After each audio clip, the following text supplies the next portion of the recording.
Hey, welcome back. Now about parallel vector. What is that? We got two parallel vector, like something like this.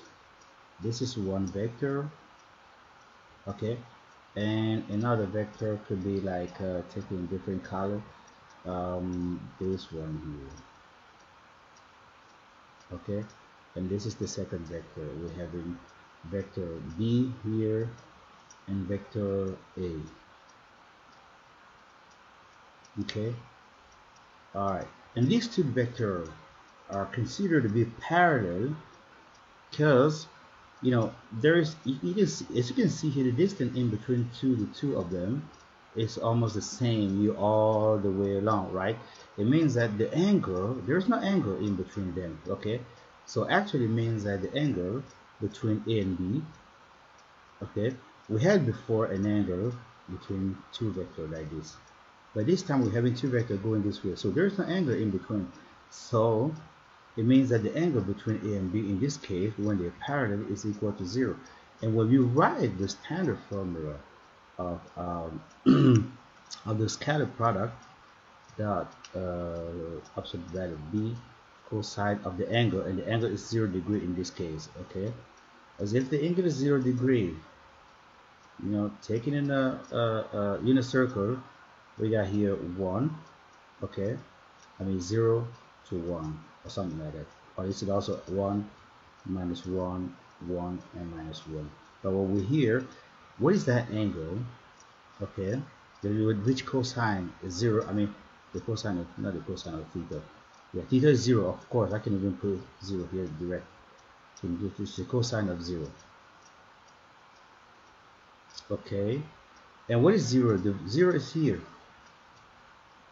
Okay, 0 is here or there when you start here going this way. This is 0 to pi, okay? So it means that these two values here are to be considered for the two vectors that are parallel. So the cosine of 0 is 1, okay? The cosine of 0 right here is 1, so we're having 1 here. Therefore we can say that when two vectors are parallel, it definitely means that their dot product equal to the magnitude product. Okay, so that's how you can define two vectors that are parallel. Okay, so now, excuse me, getting different brown color there. Okay, this is how you can define two vectors that are parallel. We can even say that if you get like so you say it is either, okay, because at this very point here or here, okay, the vector, or either you got 0 or pi. At this very position here, we also have 0 on the cosine, of course, and it is minus 1, right? It means that we can also have so we can also have like we're having A times B equals to the absolute value of A, or the magnitude of B and A times the cosine of pi. Okay, because the cosine of pi also here is 0. Alright, and it means that this way we'll be having A minus A, okay, minus A times B equals to, because the cosine of pi is minus 1 here, right here.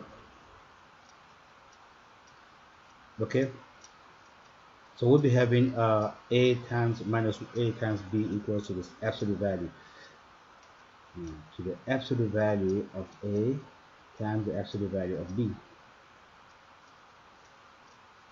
Okay, so these are the two possibilities you can consider two vectors to be parallel. I mean, once you gotta have the cosine of the angle. The angle should be 0 here, right here. That's what we got now, angle, and you having 1 with that, and AB, the dot product of AB will be equal to the magnitude product of A and B.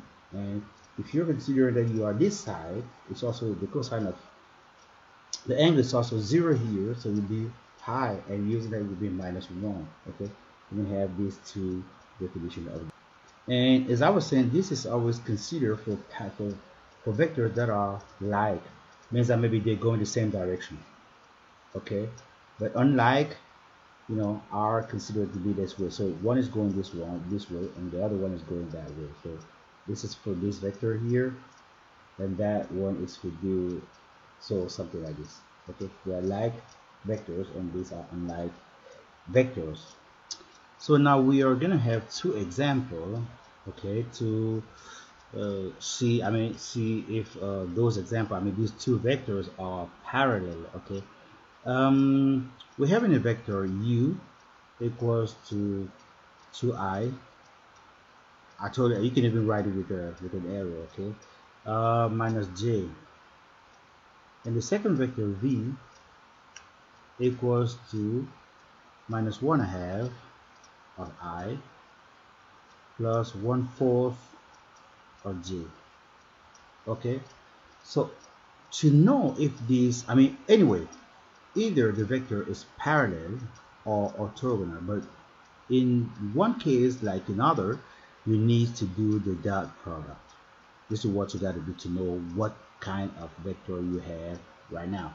Okay, so we are using the dot product to see, if they are, using that, we have to use the dot product to see if to know what kind of a vector we have. If you have like a times b equal to 0, those two vectors will be orthogonal or perpendicular. But if they are given what we said before, like ab equals to minus the magnitude of a and b, or minus a and b equals to the magnitude, of course those two vectors will be parallel. So let us see what's coming out. Okay, so we will do the dot product. This is what we wrote now. So it's going to be 2 times, we have in here 2 times, or let me put it like this, 2 times minus 1/2, okay, plus minus 1, that here this is minus, plus minus 1 times 1/4, minus 1 times, okay, good. So this is gonna give us, we have in here 2, it is minus 1, 2 times 1/2 is minus 1, okay, because we can cancel out the 2 here, okay, and minus 1/4, and this is equal to minus 4 minus 1 minus 5th 4. Okay, so this is the AB, the dot product. Now we're used to now we need to do the scatter product of both and see what is coming out. So the scatter product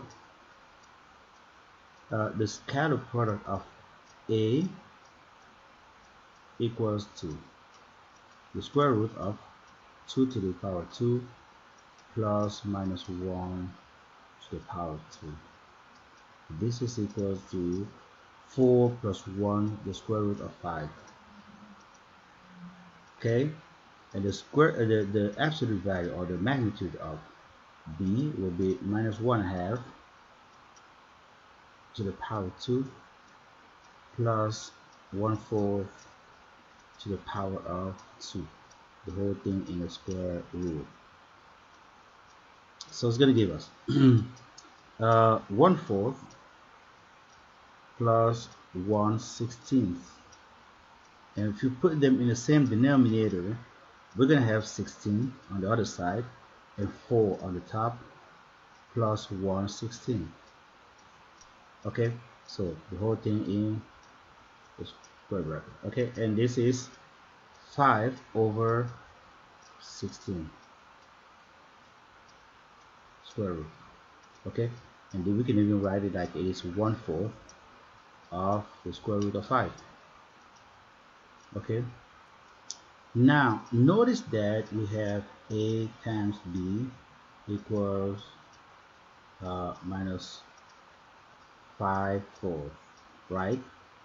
We had A, the magnitude of A is square root of 5.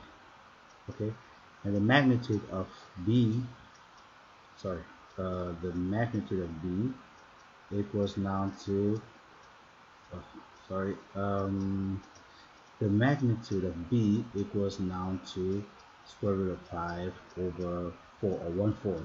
Okay, so as you can see, if you put just like this, put a like this, minus 4 5 4, okay, and then leave some space and put the magnitude, okay, make square root of a of 5 and square root of 5 over 4. Okay, so dot. Okay, this is a times b. Okay, if you just see, if you put a minus here, okay, and multiply these two things, it's giving the same one here. All right, it means that if you put like a minus here